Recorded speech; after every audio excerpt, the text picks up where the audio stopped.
Hello friends, welcome back my YouTube channel. तो आज हम स्टार्ट कर रहे हैं कार्डियोवैस्कुलर सिस्टम का heart rate. Heart rate two types की होती है, fusion beat and junctional beat. इस वीडियो में हम पढ़ेंगे फ्यूजन बीट के बारे में। तो स्टार्ट करते हैं हम अपनी वीडियो को। A fusion beat occurs when the electrical impulse from different source act as the same region of same time. इसका मतलब है फ्यूजन बीट होती है जब इलेक्ट्रिकल इम्पल्स आते हैं डिफरेंट सोर्स से, यानी कि डिफरेंट जगह से सेम रीजन पर आते हैं और सेम टाइम पर आते हैं। If it acts upon the ventricular chamber called ventricular fusion beat, whereas colliding current in the atrial chamber produce atrial fusion beat।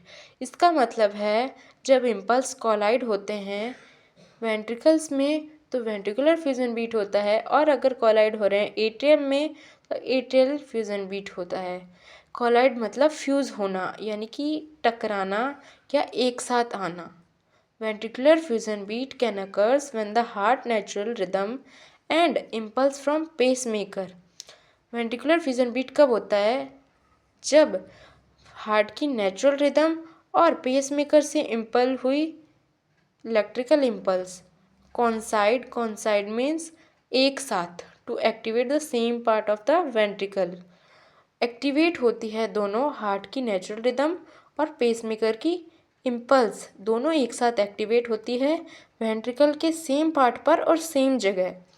Causing क्या कॉज करती है? Variations in the pattern of length height of the QRS complex. Variation यानी changes QRS complex के height में और pattern में change लाती है हमारी ventricular fusion beat.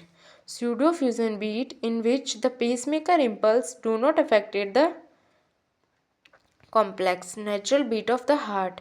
Pseudo fusion beat, pseudo मतलब wrong fusion beat is when जब होती है तो pacemaker of impulse जो आते हैं pacemaker से do not affected, वो अफेक्ट नहीं होते हैं।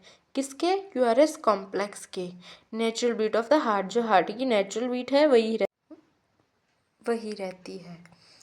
रेयर और isolated fusion beat can as well as क्या कॉज करती है? Pacemaker are normal as well as if they occurs frequently में रिड्यूस कार्डियक आउटपुट।